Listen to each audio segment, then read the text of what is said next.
What's up, everyone? Welcome to today's video. Welcome to the Video Game Fight School channel. Thank you very much for tuning in. I have a long form conversation for this video, so kick back and relax. If you're driving, just hook it up to your speakers, and we're going to go ahead and talk about this. Today, I wanted to talk about how Gotham Knights deviated from the status quo and paid dearly for it, because innovation in the superhero games community, especially the DC fans, is something that, in my opinion, is frowned upon. Now, I'll go ahead and show you why I think this is the case, because for people in our community, there are things that, I've seen, the things people say that make me kind of think that this is possibly what people or where some folks stand on regarding Gotham Knights.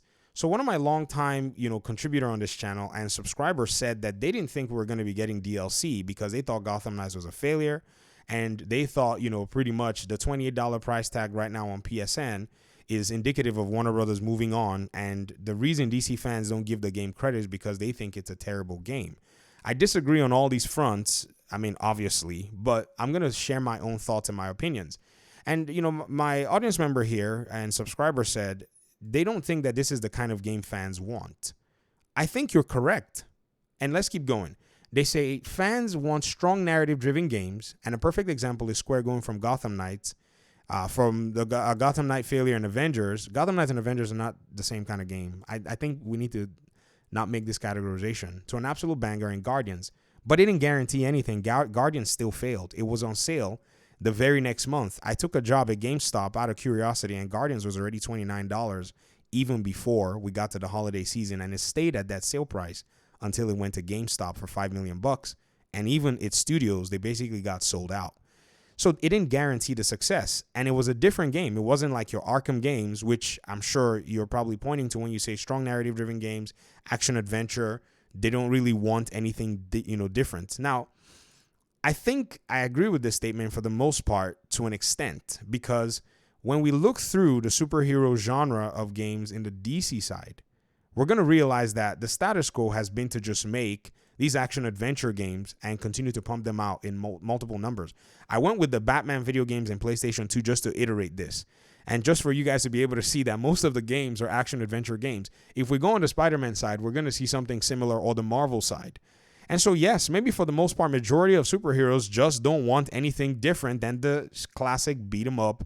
Let's just mash buttons and beat bad guys up, and let's be, amazed by traversal and all these other things. So when you do something else, it's kind of a sin in a sense.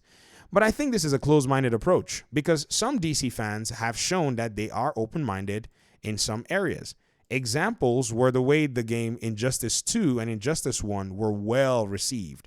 If we go and look at Injustice 2 and Injustice 1 right now, we're going to realize that that game is a very popular game among a lot of gamers. It has a mostly positive review, very positive review, out of thousands and thousands of reviewers, and a lot of people enjoy it.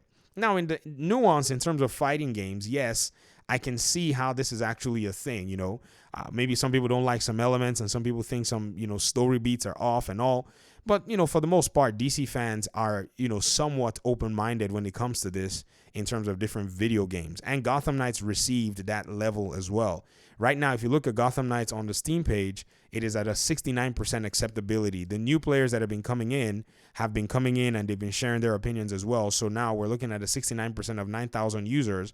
And the more recent reviews in the last 30 days are like 48%. A lot of them based on bugs and based on, you not being able to run it here on PC. So the Steam reviews are kind of all over the place right now. And this is why I think the developers are jumping in and continuing to do their modifications to try to get the game to be in its best possible form.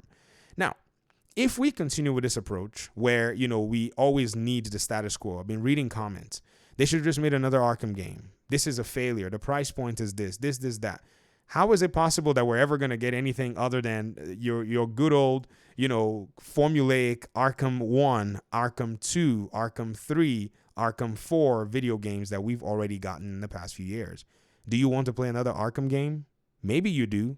Then talk to Rocksteady. But they're making a shooter. You want to play a second Arkham game? Maybe you do. Talk to Rocksteady. But they're making a shooter. Maybe you want to play another Arkham game. Maybe you don't. If you do, talk to Rocksteady.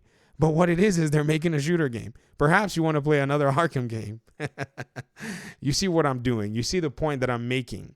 When you make an RPG out of all of the plethora of action adventure beat 'em up games, you're the one that's the bad guy, which to me, I think is one of the most unfair categorizations in the DC Games community. Because even in the Marvel community, they understand that there's room for all of the others. This is Guardians of the Galaxy. I've only played about 10 hours of the game. I'm not really a big fan of the game. Too much talking for me. And the combat doesn't really give me a lot of freedom. But that's just my opinion anyways. But does it mean it wasn't loved by, people who played it? Oh my gosh, it's beloved. It's insane. A lot of people played it and they loved it. 9 out of 10, and still didn't make a lot of money, which is crazy because a lot of people locked into the Avengers mindset, and every game is not like Avengers. You see, even my audience member here made the same categorization and said that Gotham Knights is like Avengers when it's not. And so this same thing has hurt another video game that took innovation and took their Final Fantasy type formula and went into that game. Midnight Suns is also another game that a lot of the fans love, and it's a turn-based action adventure game. It is not one of those games that, this age gating thing. Oh my gosh. I have all kinds of security stuff so my kids don't go break into my Steam page. They're not allowed to just jump in there. A lot of the fans love Midnight Suns. It's one of those games where, they decided in the Marvel universe, we're going to take, Marvel characters. We're going to make something different. I bet you if somebody were to make a turn-based DC game, DC fans will lose their minds and poop on that game from now till next year. This is what it's telling me with the Gotham Knights, but Marvel fans are like, hey, man, it's a different kind of game. And, some of us that love these kinds of games, we're probably going to go for it. So should we continue to request a status quo, or should we appreciate anything that deviates from the status quo for exactly what it is? I think the latter is the best solution possible. And I think we in the DC community ought to pretty much hold ourselves accountable because we let a lot of reviewers come in here to tell us what to think about a game that we know is a fan service game. This game is literally fan service. Run around, beat superheroes, and just play like you're in a comic. And we let some random people that don't care about these characters come in here and tell us, oh, because they have big subscriber followings, then they now know something about DC games that we don't know. Man, this game has been the saddest situation I've ever seen from a fan base who's been looking for a game for about 8 years. It's very interesting to see overall. Not saying we cannot criticize Gotham Knights. Not saying that. I'm just saying that for the most part, this has been really interesting. And then whenever we bring up this whole, the game is on sale, then it means this and that, I think we also need to be fair and say the game itself is doing something different and we don't know what the circumstances may be. I remember paying $18 for Cyberpunk 2077. Here, I have my receipt. I bought on CD Keys October 25th, and I paid $18.09 for it. This is before the DLC was announced. This is before Endrunners was announced. Cyberpunk 2077 ended up doing very well. Why? Because fans like CD Projekt Red. Fans wanted to play an action RPG shooter, by the way. That is another RPG game. So I think here in our gaming community, we just ought to be able to reconcile with the fact that not every video game is going to appeal to us, number one. And that doesn't mean the game is a failure. It just means the game doesn't appeal to us. I think this entire, frame of mind that, if a game is different, it must mean this or it must mean that. To me, Guardians of the Galaxy never appealed to me, but did I call it a failure? Even though I knew its pricing at the time, I was sitting there wondering, this is a brand new game. And the game just came out. I was shocked. I was so disappointed because I bought the game at launch. Did I say it was a failure even though I don't like the game? No, I just don't like the game. What do I not like about the game? A lot of elements. I don't like the progression in the game. I don't like the characters, the way they're always bickering, bantering back and forth. And there is even no preconceived character love that I even could say I had for the characters. They're Guardians of the Galaxy. They're Marvel characters. Not my cup of tea. But the Bat family, oh my gosh, huge fan. So even when they were kind of quirky and cringy in Gotham Knights, I was like, I can deal with that. But it doesn't mean Guardians of the Galaxy is a much, worse game than Gotham Knights, or Gotham Knights is a better game than Guardians of the Galaxy. It's just my own personal preference. So I think we in our community need to be very, very real with ourselves and say, my personal preference does not allow for a game like this. I strongly believe that this game is not a game for me. And I'm sure a lot of people would really, really respect that. But to say that a game is a failure because fans want this specific kind of game. So basically, the status quo is not followed is exactly what got us 25 different iterations of Call of Duty. If that's what we want, I'm sure they're probably going to make more of it. But at some point, you're going to be tired when you get the 70th iteration of the exact same formula. Now, I can also understand that there is success in that formula, and maybe that might be the way to go, because in the Spider-Man world, in terms of the way Sony is doing things, they're following that formula. I can understand.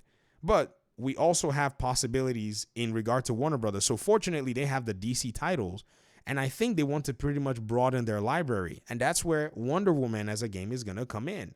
It doesn't mean anything. It doesn't mean Warner Brothers Montreal cannot make you an RPG game. They literally have the code for an action adventure game. They literally have the code for Arkham just literally sitting there. So it's not necessarily something that can't be done. It's just there's room to open the doors for, things that are innovative, things that push the boundaries. An RPG superhero game. How come nobody thought about that? And there are many more genres or many more iterations that these superhero games can take that have not been explored. Were it not for, say, the way fans sometimes can be really close-minded, I'm sure these would have been explored to a larger extent. This is why I think Marvel is going to destroy DC in the video game world, because largely they're giving their games to a lot more people to deal with, and they're realizing that it's opening doors for them. And I think DC is eventually picking up on this, but they're moving much slower. This is why we got a brawler, right? Multiverses in the DC, universe that actually brought in a lot of people. Anyways, I just wanted to go ahead and point these things out and rest my case. So I appreciate you guys for listening to the video. Thank you very much for your time and audience. Let me hear your thoughts in the comment section. Peace out.